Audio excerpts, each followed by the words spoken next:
What's up, guys? I'm Tyler again. So yesterday I talked about my biggest mistakes drop shipping, and today I want to talk about how to get started with Facebook. I spent a lot of time not using Facebook. I'm not very happy with it. It's actually helped a lot using Facebook. So the first store I made, I only used Instagram, and that didn't really work for me that well. I spent a lot of money, didn't really get that much. I mean, I don't think I broke even on a single shout out I did. So I would, in my personal opinion, I would stay away from Instagram and actually do the opposite of what most people say. Most people say start with Instagram, let your Facebook pixel build, and then go to Facebook. Well, in the grand scheme of things, Facebook's cheaper. It only costs $5 daily minimum. So that's what I always do. Is I always start one product, I test it for at least for 24 hours. I always launch it at midnight, so it gets the full. I get all of my money, all the $5 I spent. So I'll figure out how it goes.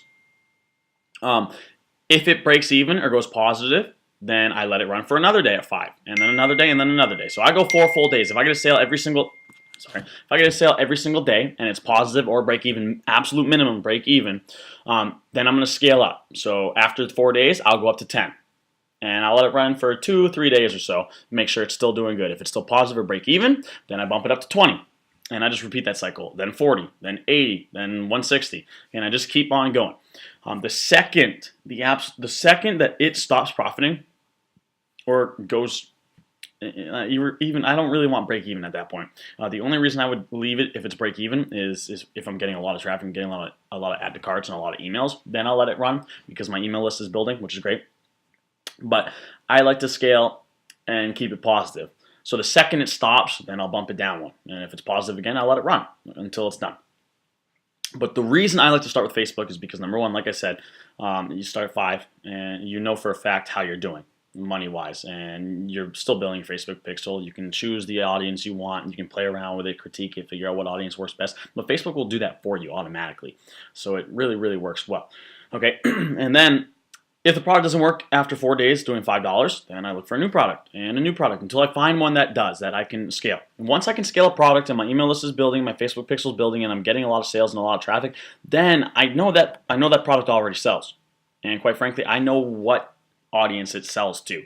Now, Instagram, obviously, I can't target that well, but I can take that product that I know is selling, and I can go to Instagram, find an influencer that kind of resembles the audience that I've targeted on Facebook, and I can ask for a cheap 6-hour shout out, which for most people, like $15 or so. 6 hours, that's when you get the most traffic anyway. So I start with that until I know that that's going to work. And once I get a lot of money from that coming in, or a lot of traffic, then I'll find another influencer that's similar, or I'll do a longer shout out, or I'll do a story as well. Okay, so that's kind of how I structure things. Is I start with Facebook, $5 a day, and if that product works, I'll scale. If it doesn't, I search for a new product until I find one that does work, and then I scale and scale and scale and scale until I find the maximum amount spent daily that still gives me profit. Okay, and then I'll use Instagram as well. So my Facebook's building.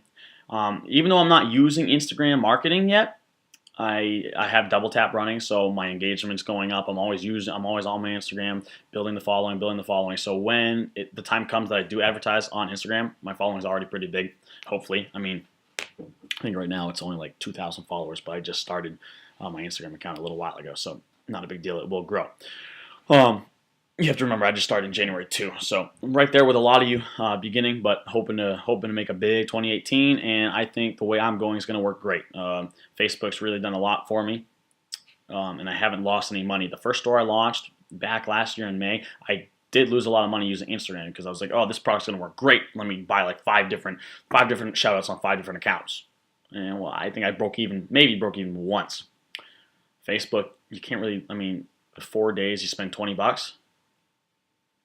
Okay, if you lose $20 over the course of 4 days with an ad that's running 24/7 nonstop for 4 days, it's $20. Most of you buy $20 on coffee every 2 days, so why not spend it on something that's going to give you money potentially instead, or at least make progress on finding the next product. So that's my takeaway so far. That's kind of how I'm gonna treat my dropshipping store. I mean, biggest mistake I told you yesterday: do not ever forget to shut off an ad that isn't working. Worst thing you can do, it just kills your mojo. Just spend $2,000, made $15. Not very good. Okay. So ignoring that, $5 a day. If it works after 4 days, scale. If it doesn't, kill it, find a new product. Keep scaling, keep scaling, keep scaling. Collect the emails. eventually shift over to Instagram, but keep the Facebook running too. That's the best way I think we can do it. Obviously, keep doing your research, keep pushing, keep pushing, keep pushing. Do a lot of stuff on Instagram, do a lot of work and research on Facebook. But really, that's all there is to it. I mean, research the market, test, test, test, test, test. And then when you find something that works, push, go all in on it. That's all for me today, guys. Have a good one.